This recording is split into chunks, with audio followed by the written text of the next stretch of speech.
சிறகடி காசை அடுத்த வர எபிசோட்ல பார்த்தீங்க அப்படின்னா, இந்த மாரி முத்து வந்து அருண கல்யாணம் பண்ணிக்கிறதுக்கு ஒத்துக்கிட்டாரு. அதனால பார்த்தீங்கன்னா, சீதாவோட குடும்பமே ரொம்ப சந்தோஷமா இருக்காங்க. மீனா பார்த்தீங்கன்னா, இந்த விஷயத்த நெனச்சு ரொம்பவே மனசு கஷ்டப்பட்டுட்டு இருந்தாங்க. ஆனா முத்து வந்து ஒத்துக்கிட்டதுக்கப்புறம் மீனாவும் ரொம்பவே சந்தோஷப்படுறாங்க. அதே மாரி இந்த மாரி நீங்க ஒத்துக்கிட்டதுல எனக்கு ரொம்ப சந்தோஷங்க அப்படின்னு சொல்லிட்டு முத்துவ ஹக் பண்ணி அழறாங்க. எல்லாமே நல்லபடியா போயிட்டுருக்கு.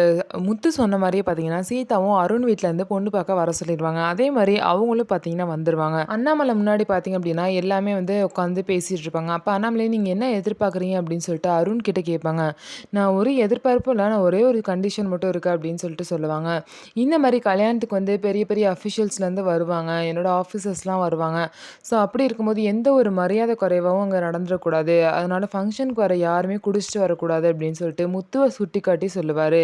இதனால முத்து பார்த்தீங்கன்னா, ஒரு மாரி கோவமாயிருவாரு. முத்து இவ்வளோ தூரம் வந்து இவங்க கல்யாணத்துக்கு சம்மதிச்சதே பெரிய விஷயம். அத கூட நெனச்சு பார்க்காம இந்த அருண் திரும்ப சண்டை இழுக்கிற மாரியே பேசுறாரு. திரும்ப இந்த அருண் வந்து ஏதாவது சண்டை இழுக்கிற மாரி பேசினார் அப்டின்னா, திரும்ப அவர் வாழ்க்கையில தான் பிரச்சனை வரும் அப்டிங்கிறத அவர் புரிஞ்சா மட்டும் தான் அமைதியா இருப்பாரு. அருண் வந்து என்னதான் வந்து முத்துக்கிட்ட கோவமா நடந்துக்கிட்டாலும், சீதா கிட்ட நல்லபடியா தான் இருப்பாங்கன்னு சொல்லிட்டு நெனைக்கலாம். ஸோ இந்த மாரி நீங்க என்ன நெனைக்கிறீங்க? அருண் வந்து நல்லவரா? கெட்டவரா? உங்க சைட்லேருந்து என்ன தோணுது? அப்டிங்கிறத கமெண்ட்ஸ்ல சொல்லுங்க. நம்ம வீடியோ உங்களுக்கு பிடிச்சிருந்தா, நம்ம வீடியோவ லைக் பண்ணிக்கோங்க. மறக்காம நம்மளோட சேனல சப்ஸ்கிரைப் பண்ணிட்டு பாருங்க.